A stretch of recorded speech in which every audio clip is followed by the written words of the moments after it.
Bonjour les amis, nous sommes ravis que vous ayez pu nous rejoindre pour notre leçon de l'école du sabbat de 3 ABN. Nous sommes au premier trimestre de 2025 et nous étudions l'amour de Dieu et sa justice. Nous sommes dans la leçon numéro 2 et cette leçon s'intitule l'amour d'alliance. Maintenant, si vous souhaitez obtenir une copie de la leçon, vous pouvez aller sur 3abnsabbatschoolpanel.com et télécharger votre copie gratuite.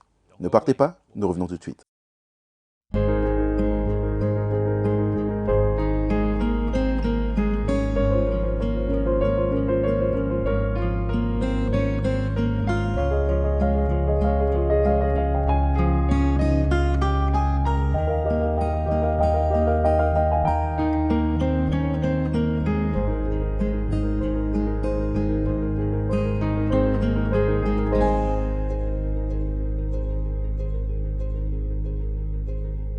Bonjour les amis, Pasteur James Rafferty ici. Je suis si heureux que vous n'ayez rejoint pour la leçon de cette semaine.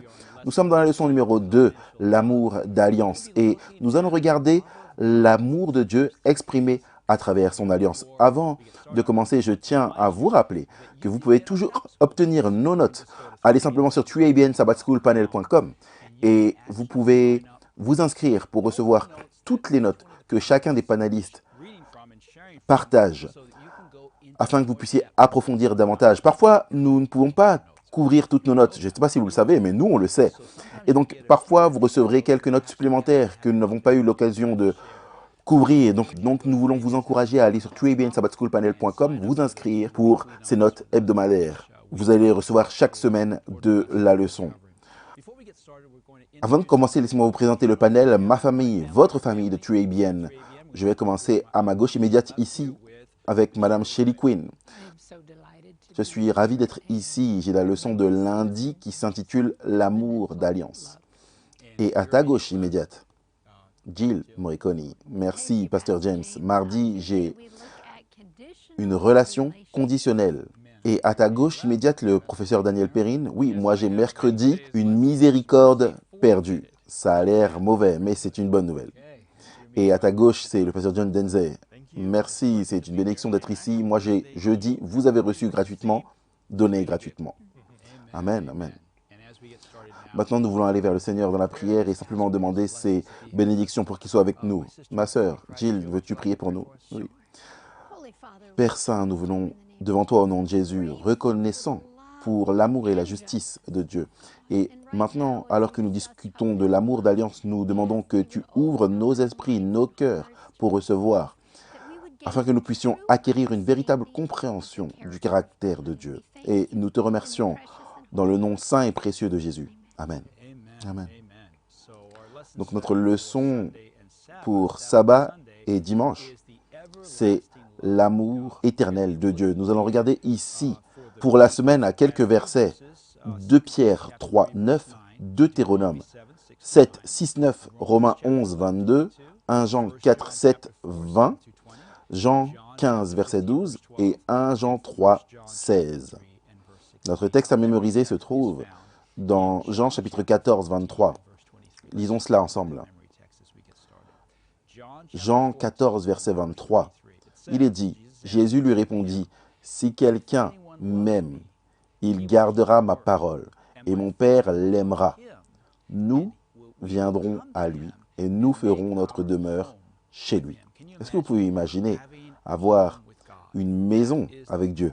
C'est la promesse de l'alliance que Dieu fait avec nous, l'alliance éternelle. Il veut faire une demeure avec nous. Maintenant, la leçon commence. Le samedi après-midi, avec cet accent mis sur l'amour. Dans la Bible, nous utilisons ce mot « amour » pour beaucoup de compréhensions et de significations variées du mot. Notre terme « amour » est utilisé comme un seul mot, mais il a de nombreuses applications en grec cependant. Il y a différentes applications du mot « amour » et cela nous est évoqué dans l'expression « agapé » et « philéo ». Ce sont deux nuances différentes d'amour en grec qu'on n'a pas toujours en français et ça a deux significations différentes. Nous allons examiner ces deux significations. Premièrement, on va regarder l'amour agapé. L'amour agapé, si vous cherchez en grec, c'est un amour qui est basé sur un principe. C'est un amour moral.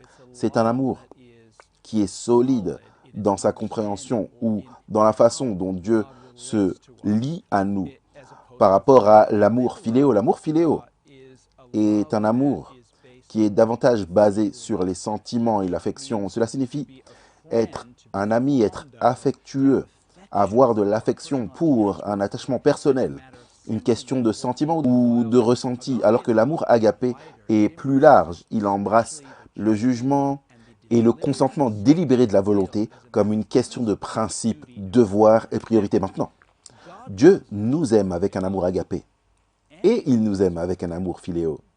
Il a les deux et c'est vraiment important parce que quand nous pensons à l'amour de Dieu envers nous, parfois on se dit que c'est une manière stoïque. Vous savez, oui, c'est une question de principe. Je t'aime parce que c'est mon devoir de t'aimer. Et c'est pour ça, je suis Dieu, c'est comme ça que je suis. Et parfois, ma femme me dit, ton amour pour moi me semble un peu stoïque, James. On dirait que tu m'aimes parce que c'est ton devoir de m'aimer.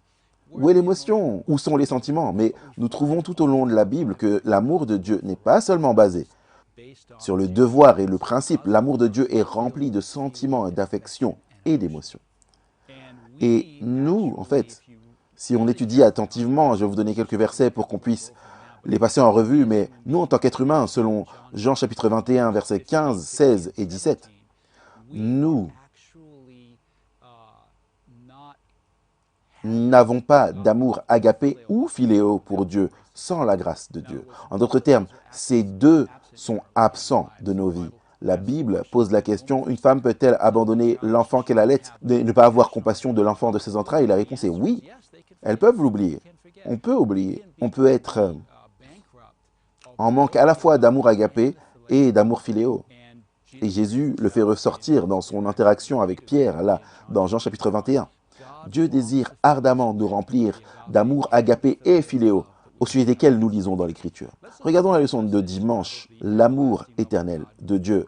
Les Écritures sont claires que Dieu aime tout le monde. Le verset le plus célèbre de l'Écriture, c'est comme ça qu'on l'appelle, Jean 3, 16. Car Dieu a tant aimé le monde qu'il a donné son Fils unique. Je vais m'arrêter là pour un instant. Cet amour a été donné au monde, pas seulement aux adventistes ou aux baptistes.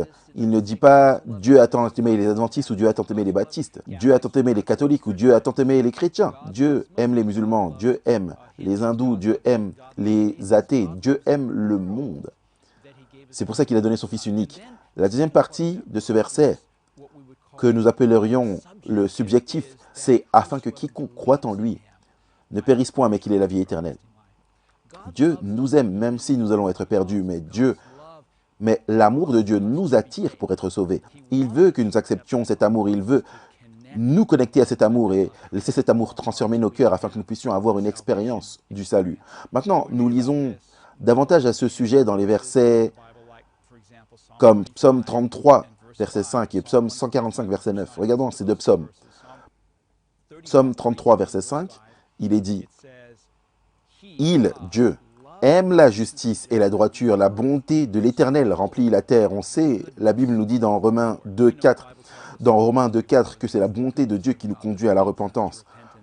Repentance signifie changer de direction. C'est la bonté de Dieu qui amène le changement dans notre vie et nous fait revenir dans la direction vers Dieu et la relation avec Dieu.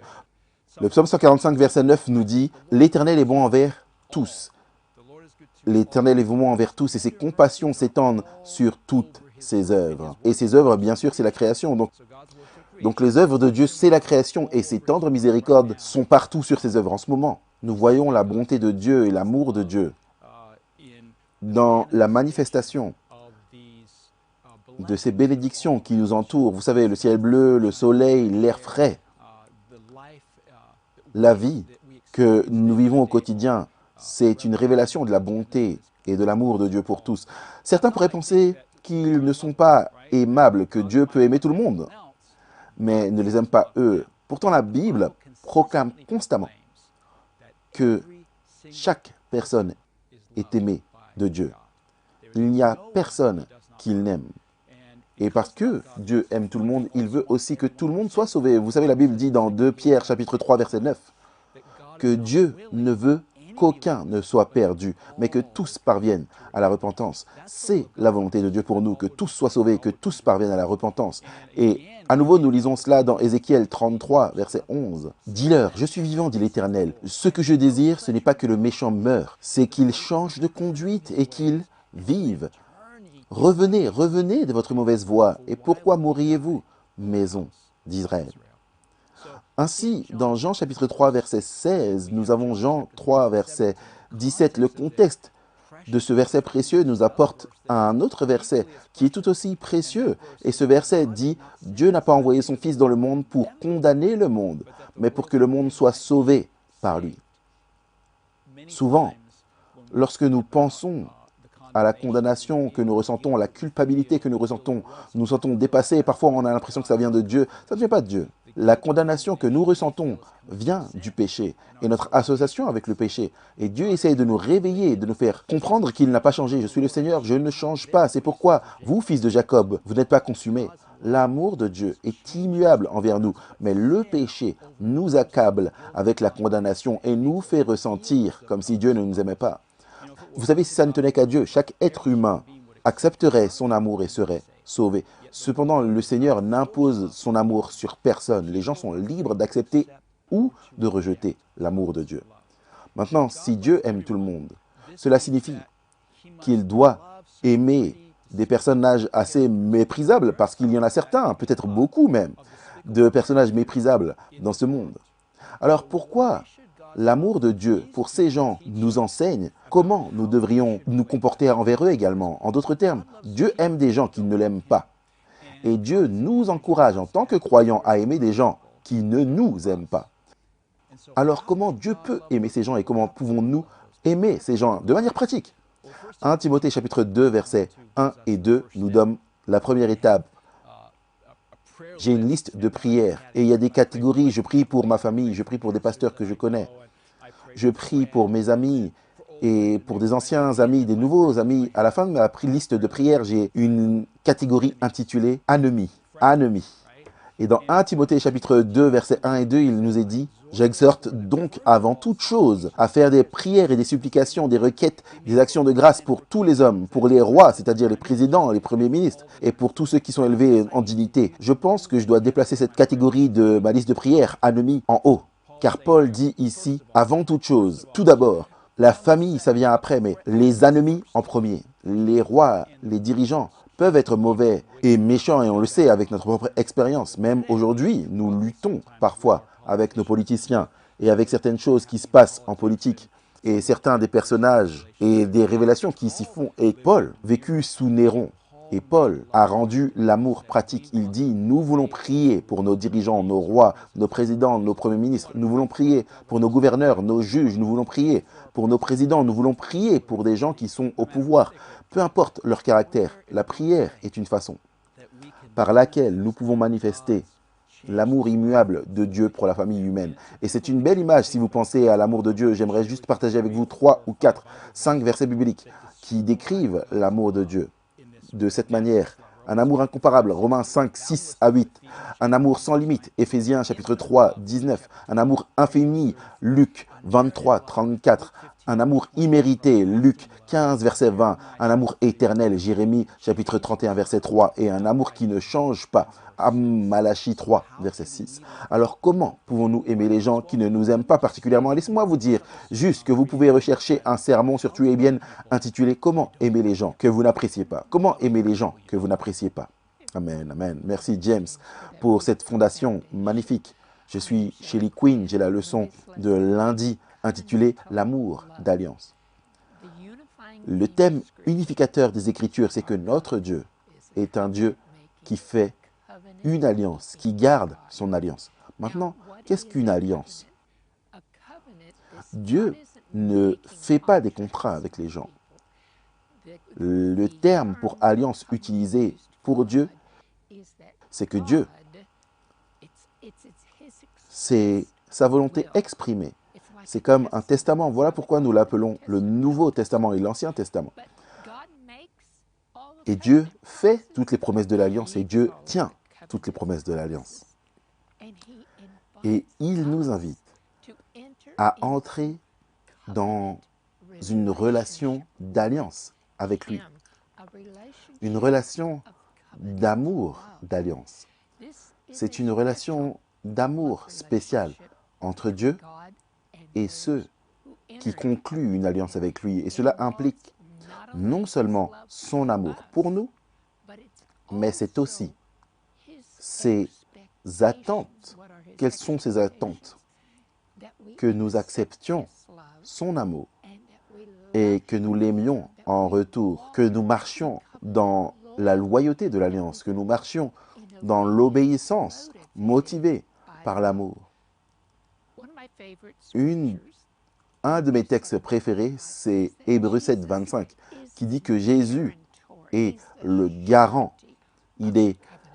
Réfléchissez bien à cela, il est le garant de Dieu pour nous. 2 Corinthiens 1, 20 dit que toutes les promesses de Dieu sont oui et amen en Jésus-Christ. C'est donc le garant de l'alliance pour nous, mais également, nous regardons à comment Jésus est le garant pour nous à Dieu. Dans Philippiens 2, 13, il est dit qu'il produit en nous le vouloir et le faire selon son bon plaisir. Donc, c'est une évidence. Vous entrez dans cela, vous coopérez, vous abandonnez, vous devenez comme un petit enfant et vous vous abandonnez à Jésus et au Saint-Esprit. Maintenant, c'est intéressant. Quand les gens sont dans une relation d'alliance avec Dieu, cet amour d'alliance avec Dieu, Dieu se décrit en termes familiaux, intimes. Il se décrit comme Père de son peuple de l'Alliance. C'est Exode 4, 22 qui dit « Ainsi dit l'Éternel, Israël est mon fils, mon premier-né. » Premier-né signifie la prééminence dans le langage de l'Alliance. Et le mot, lorsque nous parlons du fils de l'Alliance, mesdames, ne vous fâchez pas, le fait d'être fils, c'est un terme de l'Alliance qui inclut à la fois hommes et femmes. Dans Jérémie 3, 19, Dieu dit « Tu m'appelleras mon Père et tu ne te détourneras pas de moi. » Vous voyez, le Dieu de l'Ancien Testament et du Nouveau Testament est le même Dieu d'alliance d'Israël. Dans Jean, chapitre 1, verset 12, il est dit que à tous ceux qui ont reçu Christ, ils ont reçu le privilège, la puissance, le droit de devenir enfants de Dieu. Wow. Si nous avons confiance en lui, nous comptons sur son nom, nous sommes adoptés. Dieu est notre Père.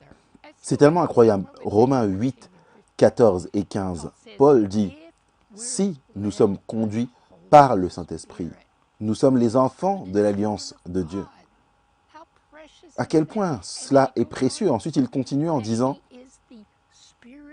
que nous recevons l'esprit d'adoption par lequel nous prions « Abba, Abba, Père ».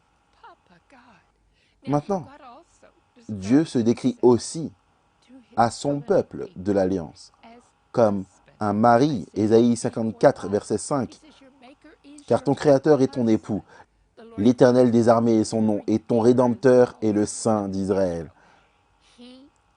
Il se nomme Dieu de toute la terre. » Voici un autre texte que j'aime, Osée 2, 19 et 20.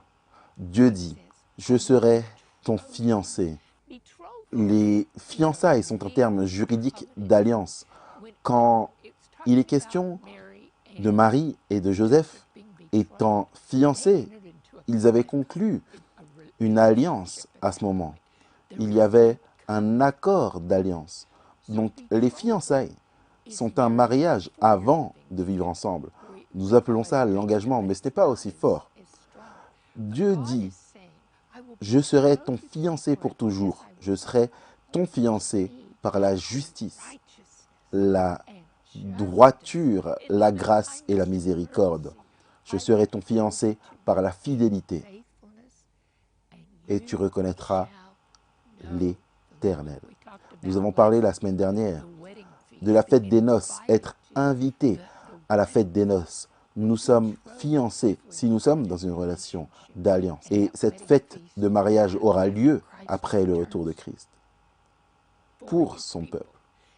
Donc, nous savons que le Nouveau Testament présente également Jésus comme notre époux, comme notre mari, dit Paul. Je ne vous ai fiancé qu'à un seul, et c'est à Jésus-Christ.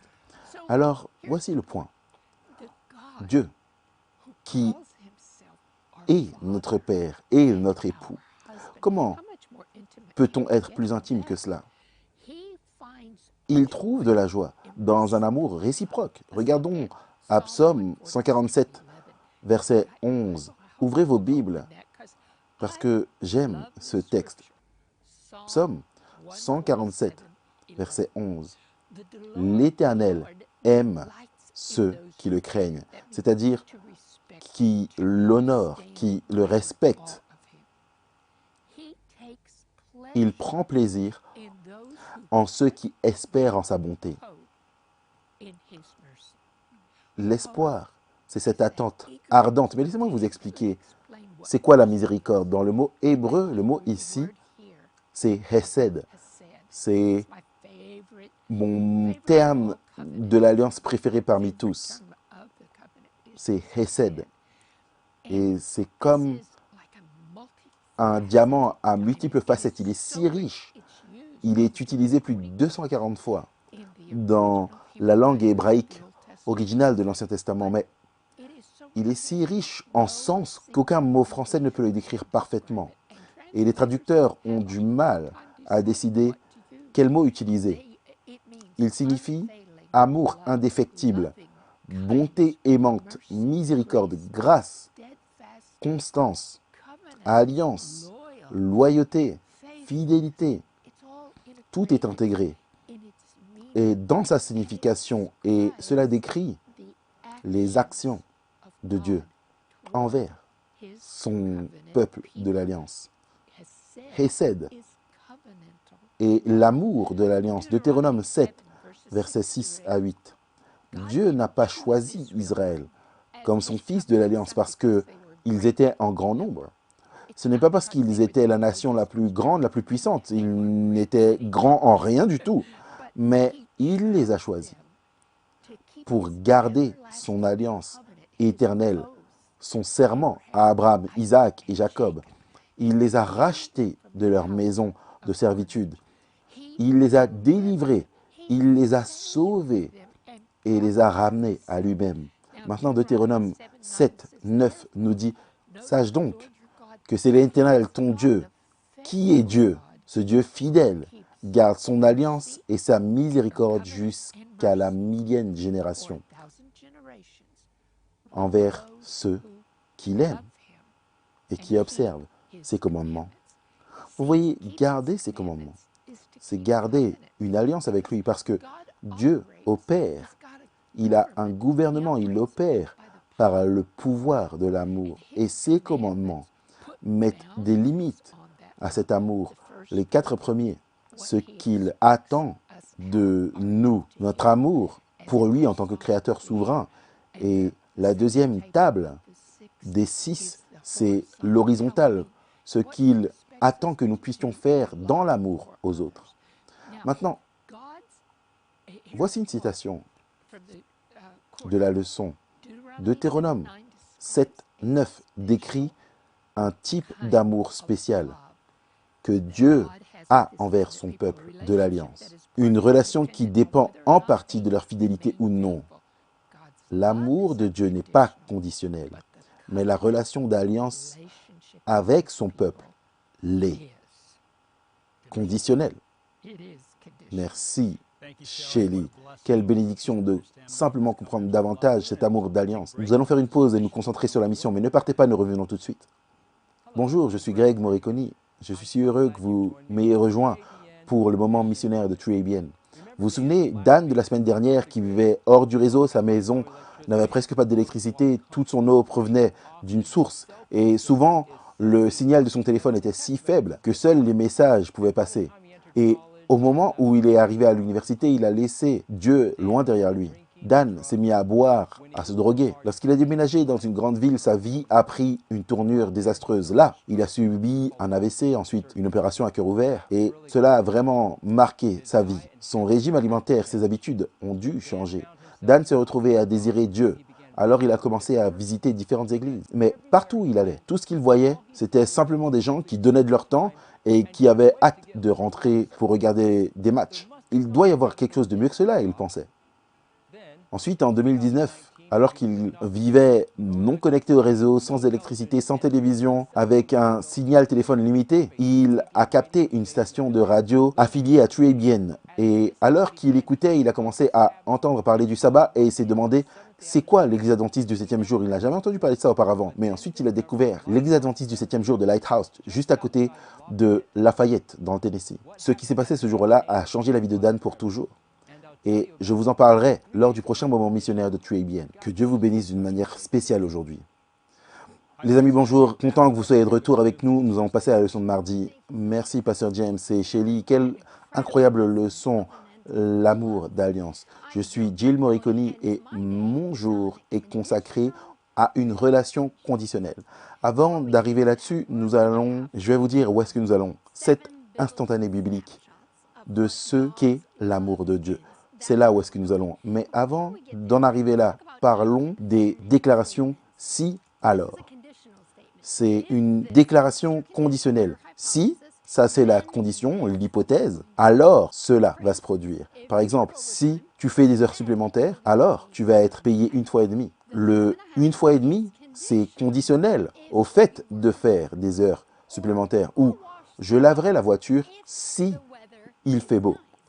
En d'autres termes, la condition, c'est le fait qu'il fasse beau. Et si il fait beau, alors je laverai la voiture.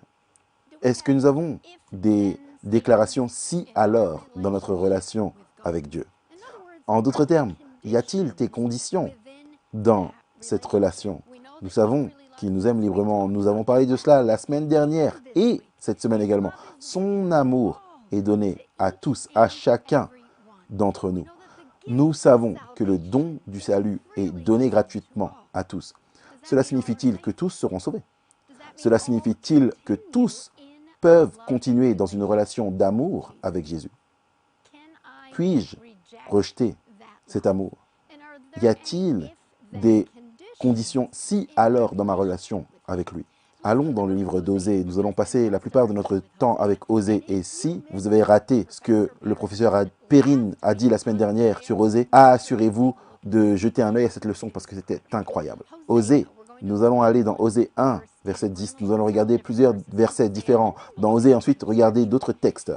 7 instantanés bibliques de ce qu'est l'amour de Dieu. Osée 1, 10. À l'endroit où il est dit, « Vous n'êtes pas mon peuple ». Là, il leur sera dit, vous êtes les fils du Dieu vivant. Maintenant, bien sûr, nous savons que le prophète Osée a été invité à épouser une femme immorale, une prostituée.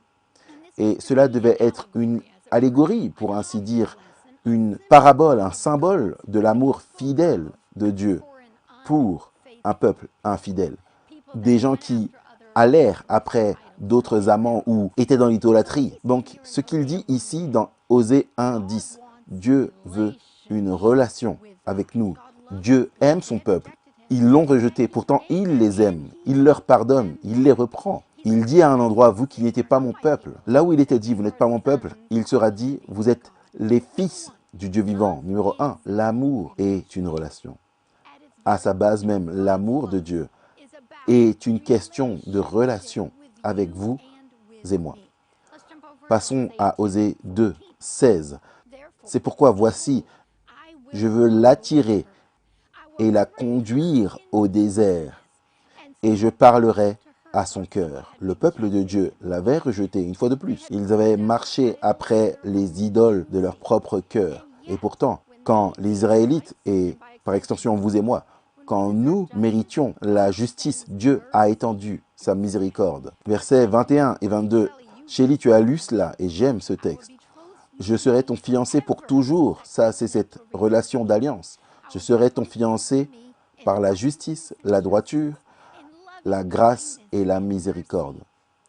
Je serai ton fiancé par la fidélité et tu reconnaîtras l'Éternel. Numéro 2, l'amour est un engagement.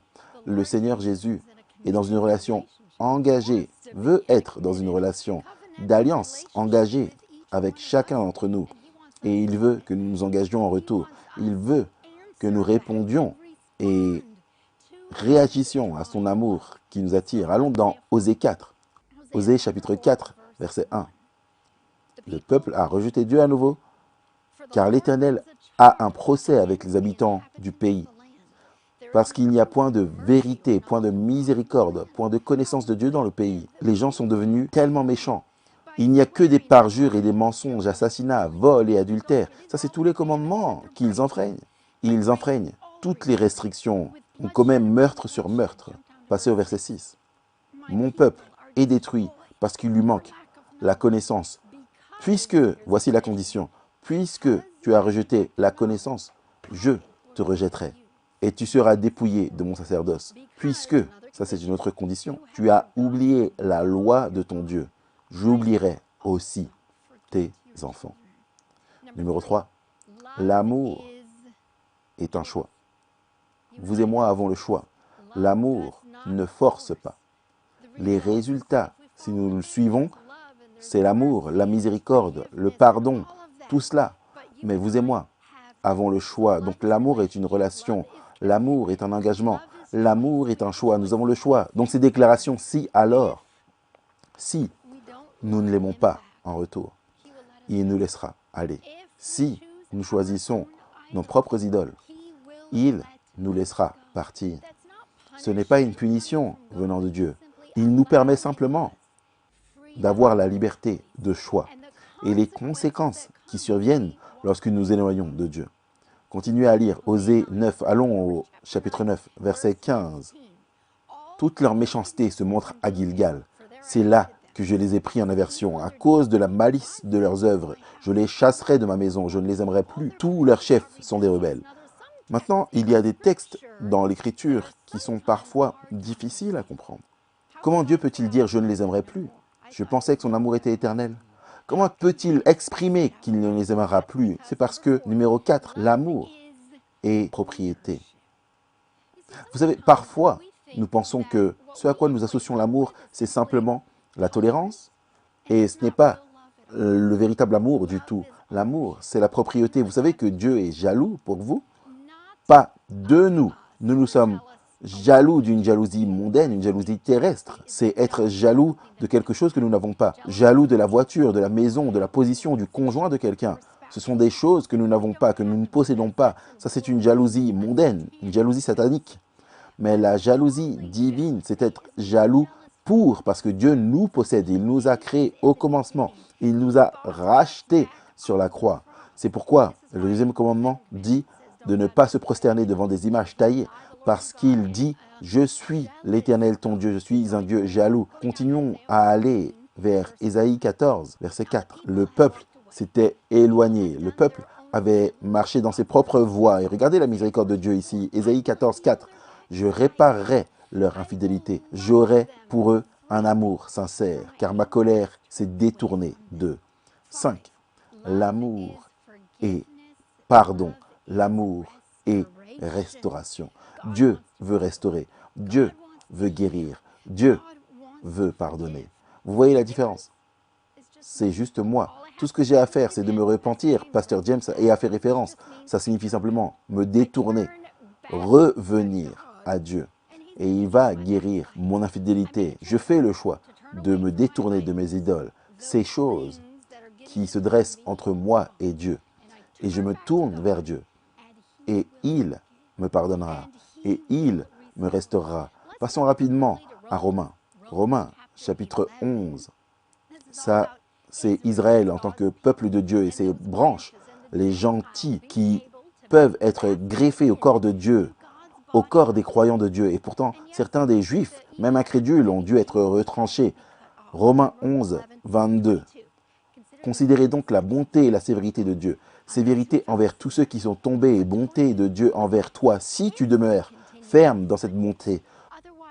Autrement, tu seras aussi retranché. Numéro 6. L'amour est réponse. Vous et moi avons le choix. La bonté et la miséricorde de Dieu s'étendent à tous. Et la responsabilité est nôtre de savoir, est-ce que je veux accepter cela? Est-ce que je veux recevoir cela? Ou est-ce que je veux marcher dans la voie de mon propre choix? Et numéro 7, finalement, nous allons dans Jean 14, verset 21. Celui qui a mes commandements et qui les garde, c'est celui qui m'aime. Et celui qui m'aime sera aimé de mon Père. Je l'aimerai et je me ferai connaître à lui. Celui qui a mes commandements et qui les garde, c'est celui qui m'aime. Numéro 7.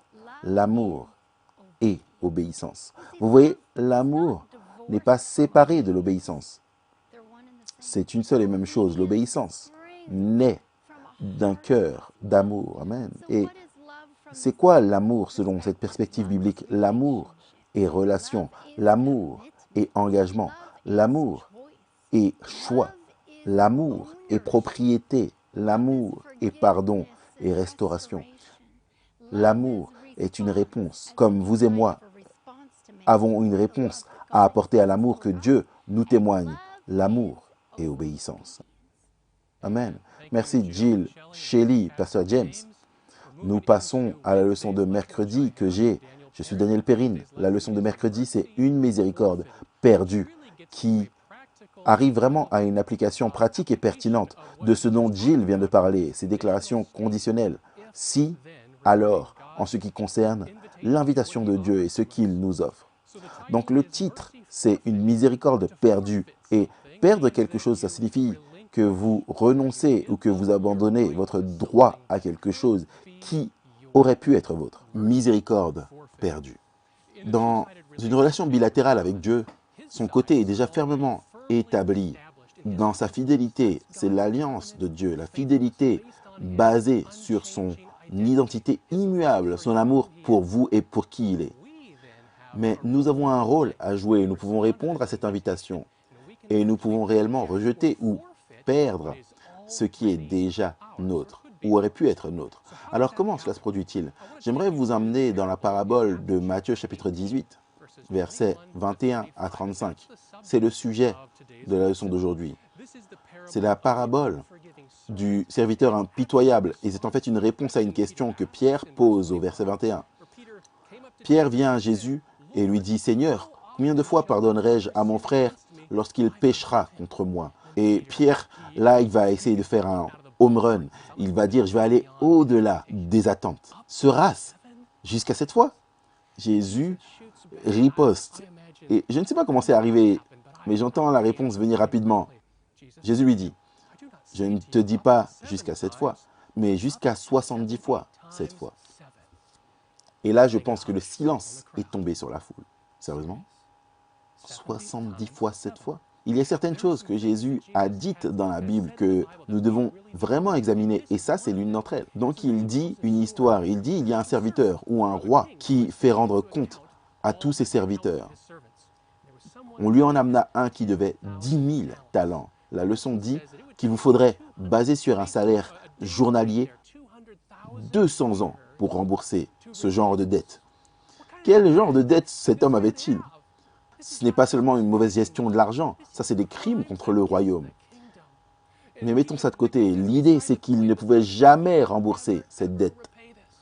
Et donc il implore simplement la miséricorde du roi, il dit « S'il te plaît, aie pitié de moi ». Et le roi, verset 27, ému de compassion, le maître de ce serviteur le laissa aller et lui remit la dette. Aucune dette. Il a tout remis, complètement pardonné, justifié, libre et clair. Et c'est à ce moment-là qu'il part et qu'il commence à exiger le paiement d'une dette mineure, 2 deniers, juste quelques dollars de quelqu'un. Et donc j'aimerais vous amener dans quelques déclarations que Jésus avait à dire, mais au lieu de simplement les lire des Écritures, j'aimerais partager avec vous quelques paragraphes des paraboles de Christ et de vers Jésus. La première se trouve dans les paraboles de Christ à la page 251, où Ellen White écrit sur cette parabole.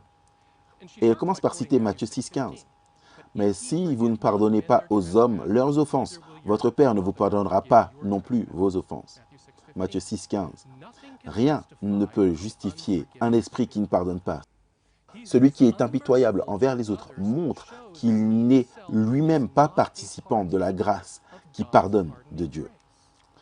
Dans le pardon de Dieu, le cœur de celui qui est errant est attiré près du cœur de l'amour infini. La marée de la compassion divine coule dans l'âme du pécheur et de lui aux âmes des autres. La tendresse et la miséricorde que Christ a révélées dans sa propre vie précieuse sera visible chez ceux qui deviennent participants de sa grâce.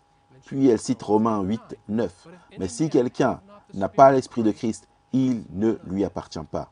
Il est aliéné de Dieu, seulement prêt pour la séparation éternelle avec lui. » Voici donc un signe. Si nous avons reçu la grâce qui pardonne de Christ, ce même esprit coule-t-il sur les autres? Paragraphes 3 et 4 à la page 251, toujours. C'est vrai qu'il a peut-être d'antan reçu le pardon, mais son esprit impitoyable montre qu'il rejette maintenant l'amour pardonnant de Dieu. Il s'est séparé lui-même de Dieu et est dans la même condition qu'avant d'être pardonné, lorsqu'il ne pardonne pas quelqu'un d'autre. Il a renié sa repentance et ses péchés sont sur lui comme s'il ne s'était jamais repenti. Et cela révèle que vous ne pouvez pas dire « j'ai été sauvé dans le passé, une fois sauvé, toujours sauvé ». Votre nom, alors que vous regardez Apocalypse 3.5, peut être écrit dans le livre de vie et plus tard effacé de ce livre. Je vais continuer avec cette même citation, les paraboles de Christ à la page 251, paragraphes 3 et 4. Nous ne sommes pas pardonnés parce que nous avons pardonné, mais alors que nous pardonnons. Le fondement de tout pardon se trouve dans l'amour immérité de Dieu, mais par notre attitude envers les autres, nous montrons si nous avons fait de cet amour le nôtre. C'est pourquoi Christ nous dit « Vous serez jugés avec le jugement dont vous jugez ». Et la mesure que vous avez utilisée, c'est cette mesure avec laquelle on vous mesurera. Ce qui sort montre ce qui est à l'intérieur. Est-ce que c'est le pardon limité qui sort? Je te pardonnerai un petit peu, mais je veux te faire payer. Je veux que tu saches à quel point tu m'as fait du mal. Est-ce que c'est le pardon réticent qui sort? Je vais attendre un peu pour te laisser souffrir. Eh bien, ça montre que nous avons été hésitants à accepter le pardon de Dieu. Parabole de Christ à la page 249, une autre déclaration ici. Si votre frère erre, vous devez lui pardonner. C'est clair. Quand il vient avec vous avec la confession, vous ne devriez pas dire « Je ne pense pas qu'il soit assez humble ». Je ne pense pas qu'il ressente sa confession. Quel droit avez-vous de juger comme si vous pouviez lire le cœur? La parole de Dieu dit, s'il se repent, pardonne-lui. Et s'il pêche contre toi 7 fois dans un jour, et que 7 fois dans un jour, il revienne à toi en disant « Je me repens », tu lui pardonneras. C'est Luc 17, 3 et 4.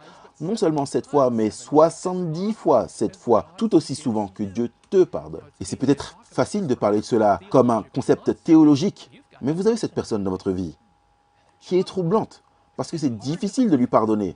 Ces mots te sont écrits. Il n'y a rien de mal à établir des limites saines.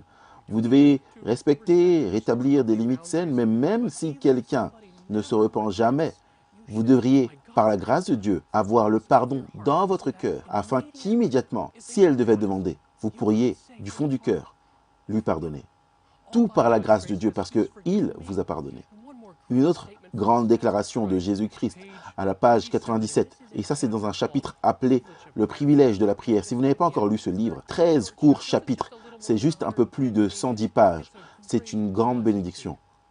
Quand nous venons à demander miséricorde et bénédiction de Dieu, nous devrions avoir un esprit d'amour et de pardon dans nos propres cœurs. Comment pouvons-nous prier ? Père, pardonne-nous nos péchés comme nous pardonnons à ceux qui nous ont offensés. Et pourtant nous laisser aller à un esprit de non-pardon. Si nous espérons que nos prières soient entendues, nous devons pardonner aux autres de la même manière et dans la même proportion que nous espérons être pardonnés. Pardonner aux autres de la même manière et dans la même mesure que nous espérons être pardonnés. De quelle manière espérez-vous être pardonné par Dieu? Librement.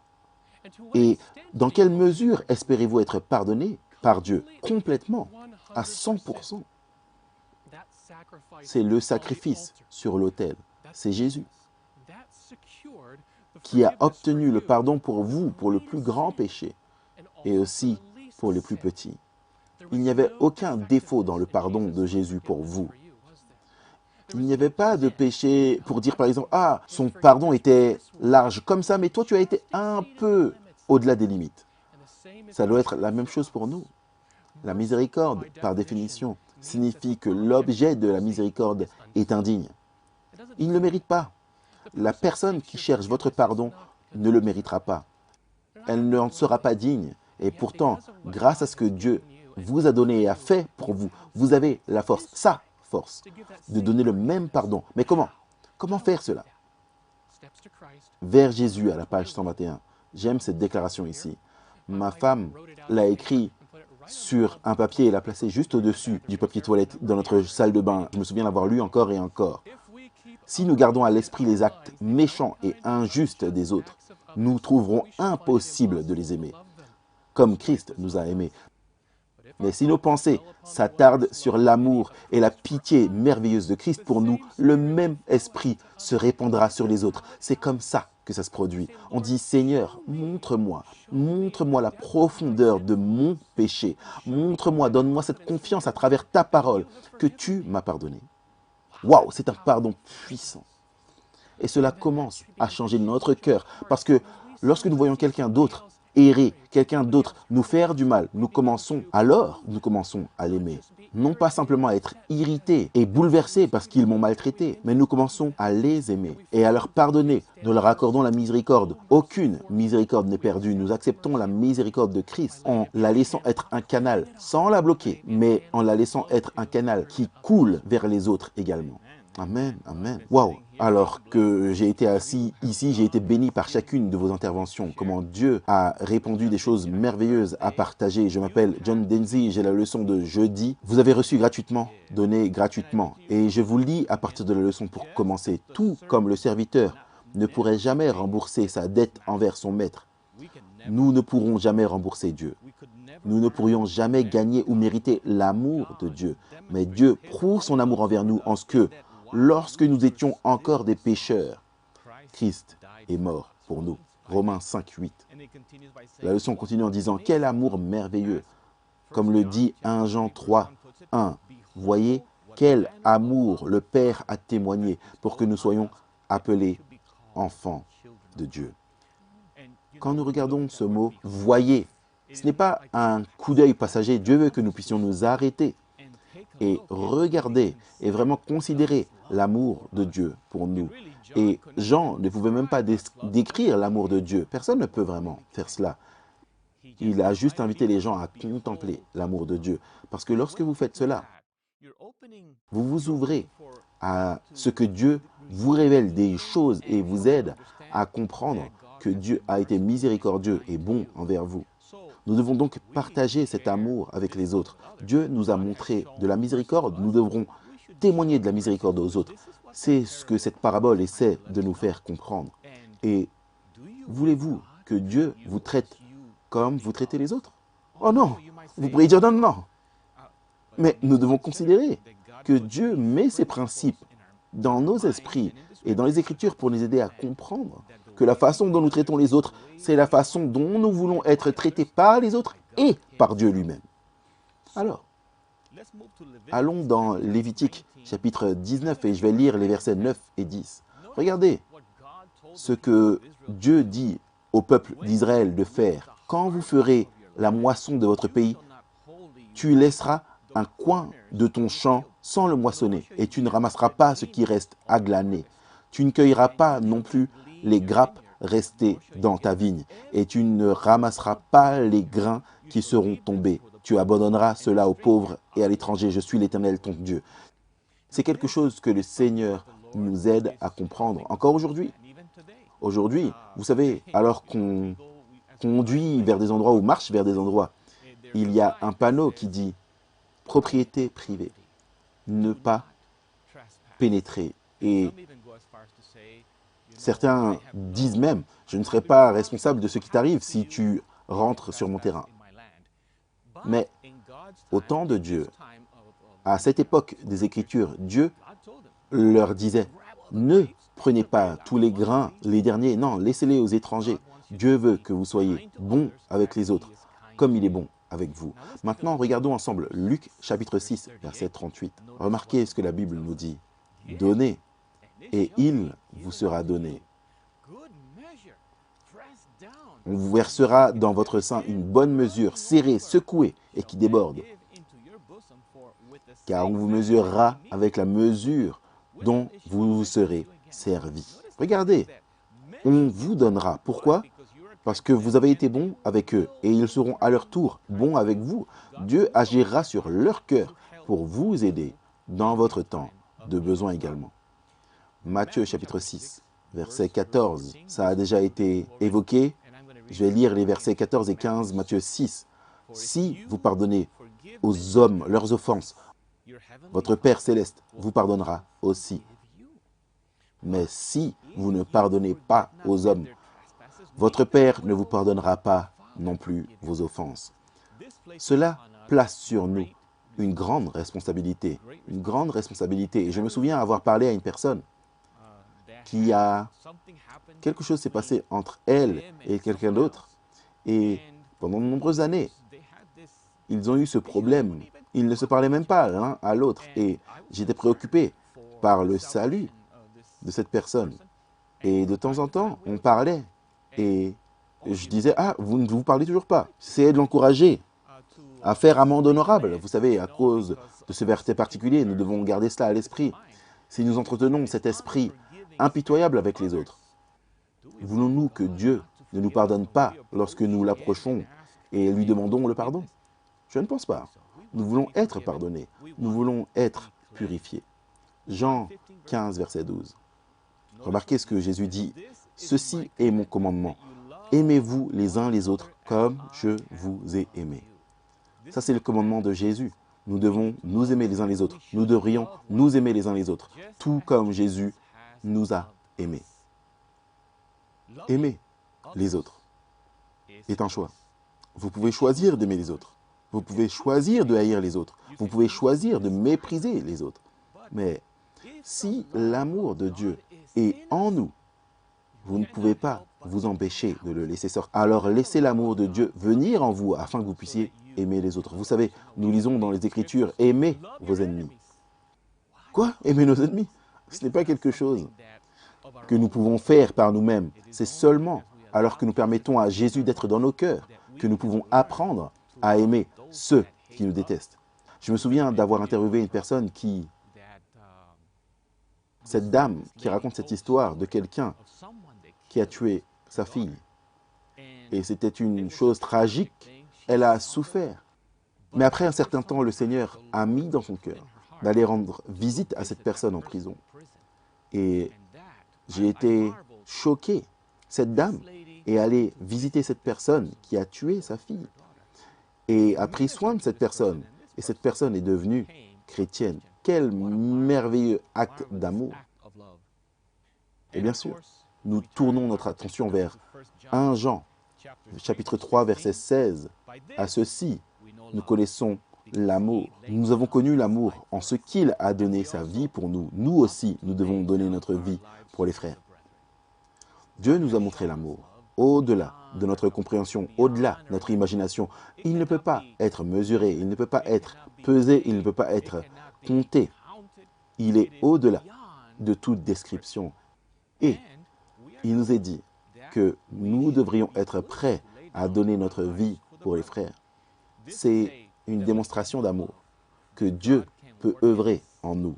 1 Jean, chapitre 4, verset 7. Bien-aimés, aimons-nous les uns les autres, car l'amour est de Dieu, et quiconque aime est né de Dieu, et connaît Dieu. Celui qui n'aime pas n'a pas connu Dieu, car Dieu est amour. Ça, c'est la réalité. Je me souviens d'une des histoires qui est sortie sur Tu es bien, lorsque de nombreux baptêmes se sont déroulés en Russie. Et l'histoire est racontée d'une personne qui a écouté la série d'évangélisation et qui a été baptisée dans la rivière. Et maintenant, cette personne sort de la rivière et se retrouve face à face avec une personne qui a tué ses parents. Et pour un moment, elle est choquée, mais réalise que cette personne venait pour se faire baptiser. Et immédiatement, une réaction de serrer cette personne dans ses bras. C'est pratiquement inimaginable. Mais serrer la personne dans ses bras, pourquoi? Parce que cette personne qui sortait du baptême se réjouissait du salut en Dieu et du pardon de Dieu. Et maintenant, face à face avec quelqu'un qui, dans le passé, si seulement je pouvais mettre ma main sur cette personne, mais Dieu a changé le cœur. Et ça, c'est quelque chose que si nous permettons au Seigneur de faire cela en nous, nous verrons des choses merveilleuses se produire. 1 Jean chapitre 4, verset 9. L'amour de Dieu a été manifesté envers nous en ce que Dieu a envoyé son Fils unique dans le monde afin que nous vivions par lui. Et cet amour consiste non point en ce que nous avons aimé Dieu, mais en ce qu'il nous a aimés et a envoyé son Fils comme victime expiatoire pour nos péchés. Dieu a démontré son amour et il ne devrait y avoir aucun doute à ce sujet, puisque nous considérons que Jésus a fait cela pour nous. 1 Jean 4, 11. Bien-aimés, si Dieu nous a ainsi aimés, nous devons aussi nous aimer les uns les autres. Voir l'amour de Dieu, c'est ce sur quoi nous devons nous concentrer. Verset 12, personne n'a jamais vu Dieu. Si nous nous aimons les uns les autres, Dieu demeure en nous et son amour est parfait en nous. Quelle chose merveilleuse à considérer lorsque nous regardons l'amour de Dieu et réalisons que Dieu veut manifester cet amour en nous. Alors, nous pouvons voir qu'il nous prépare à être au ciel. Vous savez, il peut y avoir des gens dans notre vie qui nous ont fait des choses mauvaises dans le passé. Et nous avons perdu contact avec eux, on ne sait pas ce qui leur est arrivé, mais vous ne savez pas s'ils sont devenus chrétiens ou pas. Préparez-vous à des surprises, car parfois nous regardons les gens, « Oh, cette personne va aller en enfer !» Mais se pourrait-il que cette personne se soit repentie et que cette personne soit au ciel? Préparez-vous à des surprises, surtout si vous êtes là. Amen. Merci, Pasteur Dengze. Je pense à Saul et Étienne. Comment Étienne va être choqué quand il verra Paul au ciel. Il nous reste quelques minutes pour des commentaires finaux. Dieu aime tout le monde, mais il a un amour spécial pour ceux qui concluent une alliance avec lui. Il garde son alliance avec ceux qui leur alliance envers lui et marchent dans la loyauté. L'amour de Dieu n'est pas humain, inconstant, changeant. Il ne dépend pas de ce que je fais, il n'est pas tordu, superficiel. L'amour de Dieu est profond, immuable, inconditionnel. Et cela dépend de notre réponse à cet amour. Y a-t-il quelqu'un dans votre vie que vous avez du mal à pardonner? Peut-être un membre de votre famille, peut-être quelqu'un d'autre dans la famille de Dieu. Demandez à Dieu de vous donner la force par sa grâce, de vous donner une vision et une compréhension de sa miséricorde envers vous, afin que vous puissiez pardonner comme il l'a fait. Amen. La leçon était intitulée « Vous avez reçu gratuitement, donnez gratuitement ». Peut-être que vous devez faire preuve de miséricorde envers quelqu'un. Peut-être même cette semaine, quelque chose s'est produit et vous devez faire preuve de miséricorde envers cette personne. Je vous encourage à laisser l'amour de Dieu briller à travers vous. Amen, amen. L'amour de Dieu ne change pas, mais parfois la manifestation de cet amour semble différente pour nous. Dieu nous aime suffisamment pour nous réprimander, nous discipliner, et c'est ce que nous voyons dans le livre d'Osée, c'est ce que nous voyons tout au long de l'Ancien Testament. Dieu est un Dieu d'amour et un Dieu de justice. Nous allons étudier dans notre prochaine leçon comment plaire à Dieu. La leçon numéro 3 est intitulée « Plaire à Dieu ». Nous espérons que vous avez été bénis par ces leçons comme nous l'avons été, et nous avons hâte de vous rencontrer à nouveau dans notre étude de la parole de Dieu. Que Dieu vous bénisse.